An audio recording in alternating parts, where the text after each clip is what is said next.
नेपाल शब्दका उत्पत्ति सम्बन्धी किम्वदन्तीहरू। नेपाल काठमाडौँ उपत्यका पहिले ताल रहेको र ताल सुकेर बस्ती बस्न योग्य बनेको किम्वदन्ती छ।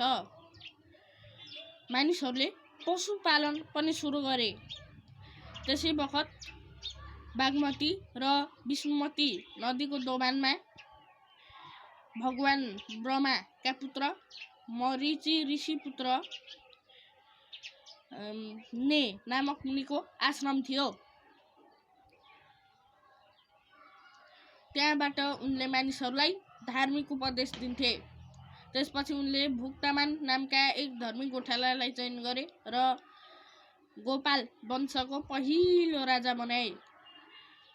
यसरी ने ऋषिद्वारा नेपालको संरक्षक सन्त मानिन्छ र उनै ऋषिद्वारा संरक्षित भूमि भए हुनाले उनको नामबाट यस देशलाई नेपाल भनिन्छ। तिब्बती भाषामा ने को अर्थ घर र पालको अर्थ उन हो। पहिले नेपालमा उनको पर्याप्त उत्पादन हुन्थ्यो।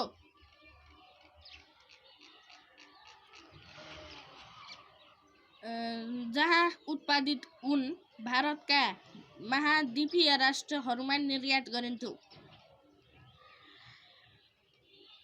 त्यसैले नेपाललाई उनको घर भन्नको लागि नेपाल भनिन्थ्यो। लेप्चा भाषामा नेको अर्थ पवित्र र पाल भनेको गुफा हो। हिन्दू र बौद्ध धर्मावलम्बीहरूको तीर्थ स्थलको केन्द्र भएकाले यसलाई पवित्र गुफा भनिन्थ्यो। अत नेपाल भनियो।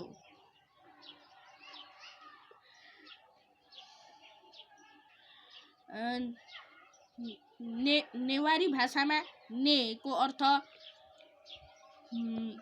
केन्द्र र पा को अर्थ देश हो।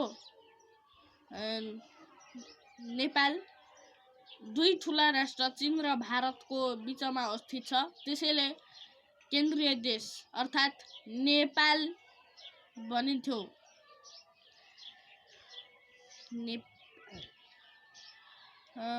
प्राचीन नेपालमा पहिले सुरुमा गोपाल वंशले शासन गरेका थिए। उनीहरूलाई नेपा भनेर चिनिन्थ्यो। त्यसैले नेपाल भनियो।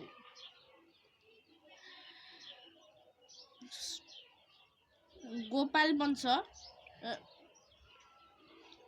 महिषपाल वंश, किरात वंश र लिच्छवी वंशले प्राचीन नेपालमा शासन गरेका थिए। लिच्छवी शासनको अन्त्यसँगै नेपालको प्राचीन युगको अन्त्य भई मध्ययुग सुरुवात भयो। मध्ययुग समयमा मल्लहरूले शासन गरेका थिए। गोर्खाका राजा पृथ्वीनारायण शाहले नेपालको एकीकरण गर्ने क्रममा शाह वंशको अन्त्य गरेका थिए र विक्रम सम्वत 1825बाट शाह वंशको प्रारम्भ भयो। शाह वंशको प्रारम्भसँगै नेपालको इतिहासको आधुनिक युग सुरु हुन्छ। नेपालका प्रधानमन्त्री केपी शर्मा ओलीले यो नेपालको एकीकरण गर्ने क्रममा शाह वंशको अन्त्य गरेका थिए र शाह वंशको अन्त्यसँगै हाल हाम्रो नेपालमा गणतन्त्र स्थापना भयो।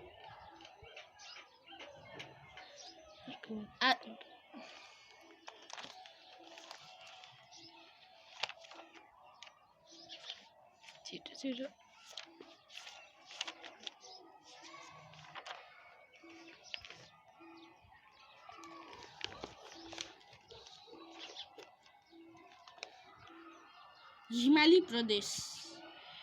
हिमाली प्रदेशमा मुख्यतया शेर्पा, तामाङ, गुरुङ, थकाली, ठकुरी र भोटियाहरू बसोबास गर्छन्।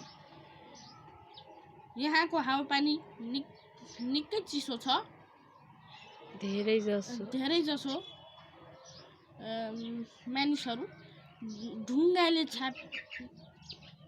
बौद्ध धर्म मान्छन्, केहीले हिन्दू धर्म पनि मान्छन्। उनीहरूले दसैँ तिहार, तीज, लोसार र बुद्ध जयन्ती मनाउने गर्दछन्। यहाँ निकै चिसो छ, त्यसैले यहाँका मानिसहरू ढुङ्गाले छापेको समतल छाना भएको घरमा बस्छन्।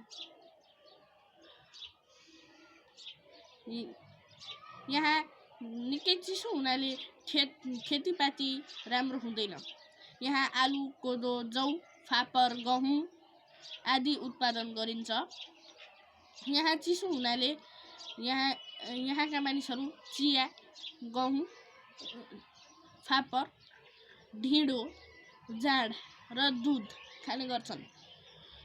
केही मानिसहरू पर्यटक क्षेत्रमा पनि संलग्न छन्। पहाडी प्रदेश, यस क्षेत्रमा राई, लिम्बू, क्षेत्री, बाहुन, कामी, दमाई, गुरुङ, तामाङ आदि जातिहरूको बसोबास गर्छन्। यहाँ निकै न्यानो हावापानी पाइन्छ।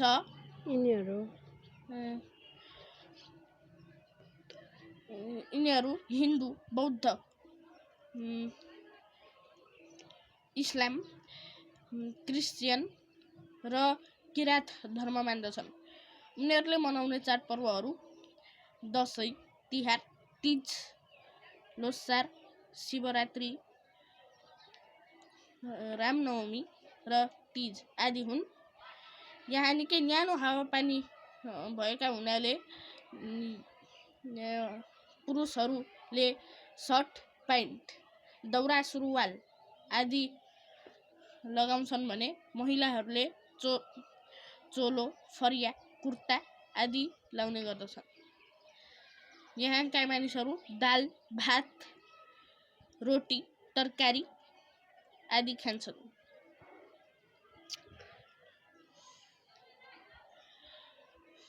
तराई प्रदेश, यस क्षेत्रमा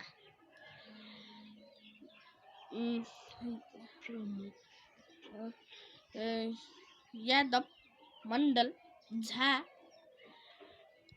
मेचे, कोच्चे, सत्तर, बतार, धिमाल, थारू, राजवंशी, मुस्लिम, डोम, चम्मार र कुर्मी जातिहरूका मानिसहरू बसोबास गर्छन्। यहाँ निकै गर्मी किसिमको यहाँका मानिसहरूले हिन्दू, बौद्ध र इस्लाम धर्म मान्ने गर्दछन्। यिनीहरूका मुख्य चाडपर्वहरू होली, ईद, माघी आदि हुन्।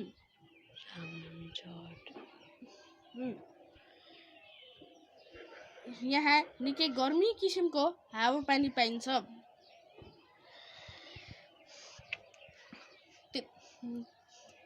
उनीहरूले गर्ने काम नोकरी, व्यापार आदि हुन्।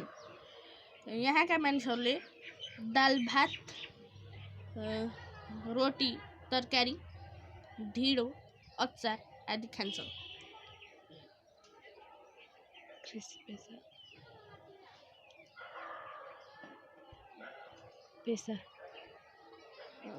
धन्यवाद।